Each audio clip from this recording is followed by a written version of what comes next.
Hello everyone! For today's video, ayan, babiyahin na tayo pabalik ng Pangasinan. Dito guys, nagpaalam na ako kay mother. Yun lang, hindi nakuhanan yung pagpaalaman namin sa isa't isa. At dahil nga dumating na aking service, sasakyan na tayo sa motor. Yan pala guys, yung mga service dyan sa amin, ang motor.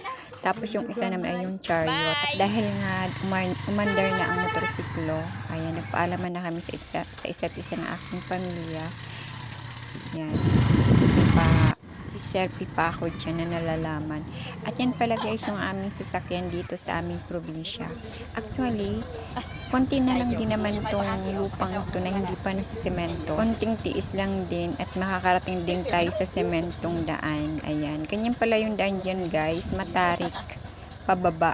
Actually, masasabi kong nag-improve ng aming barangay at gawa nga ng may daan na ang mga sasakyan papunta sa amin. Alam nyo ba guys, ang sasakyan dati doon, bago makarating doon sa lugar namin, ay bangka ang ginagamit na transportasyon para makarating sa lugar namin.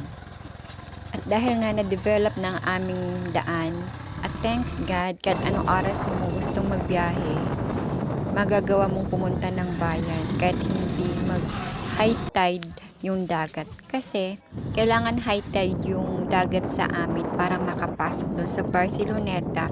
Alam nyo ba yung parang, at ito naman yung view na malapit ka na sa Sipokot Camarines Sur. Ayan. Actually, maganda sana yan, kaya lang medyo shaky yung pakagawa ko. At ito naman yung binili kong pasalubong na akala ko mura pa kasi dati nasa 120 pesos lang yan, pero ngayon biglang taas niya. Umabot ng 180 pesos. At ayan na nga, nandito na ako sa terminal. Nag-aantay na ako nito ng bus. Dahil nga hindi ako na-inform na ang dami-dami palang pasahero ngayon. Alam niyo bang, inabot ako dyan ng 4 na oras kaantay ng bus. At dahil nga punuan yung bus, hindi ako akagad nakasakay. Dahil nga hindi ako nagpa-booking. Dapat nga ang sasakyan ko ay Raymond. Hindi ako nakasakay at gawa nga ng punuan. Kasi nga kapag Raymond, bababa lang ako ng terminal at ilang kanto lang ay Solid North na. At anytime pwede siyang umalis. Pero dahil nga mali yung nasakyan ko, nakarating ako ng Petex Parañaque. At ito na nga yung Petex Parañaque na parang airport ang datingan niya. First time ko makarating dito. Kailangan pala may ticket. Kukuha ka pa ng boarding pass para makalampas ka ng gate. Ayan. Ito na mga nag-aantay sila. Actually, dumating ako dito alas 4 ng umaga. At yung sasakyan kong bus papuntang Dao ay alas 6 ng umaga. So, 2 oras ako nag-antay dyan.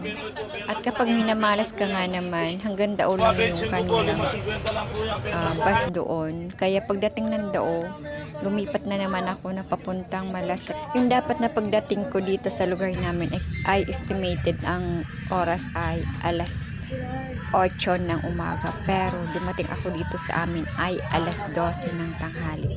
Ganon katagal yung aking biyahe. Dahil nga hindi dire-diretso ang aking biyahe, ang dami-dami kong stopover simula sa Petex, Dao, hanggang dito sa may Bayambang. Dahil ang nasakyan ko pa ay papuntang Basista. Ganon. Ganon pa kapag minamalas ka nga naman. Kaya pagdating ko ng bahay, ang sakit-sakit ng katawan at pagod ka pa. Kaya next time alam ko na, hindi ako makipagsabayan sa sobrang dami ng tao ng pagbabiyahe. Grabe. At itong ilog na to guys, sa Bayambang Pangasinan na ito. Yun lang. Thank you for watching.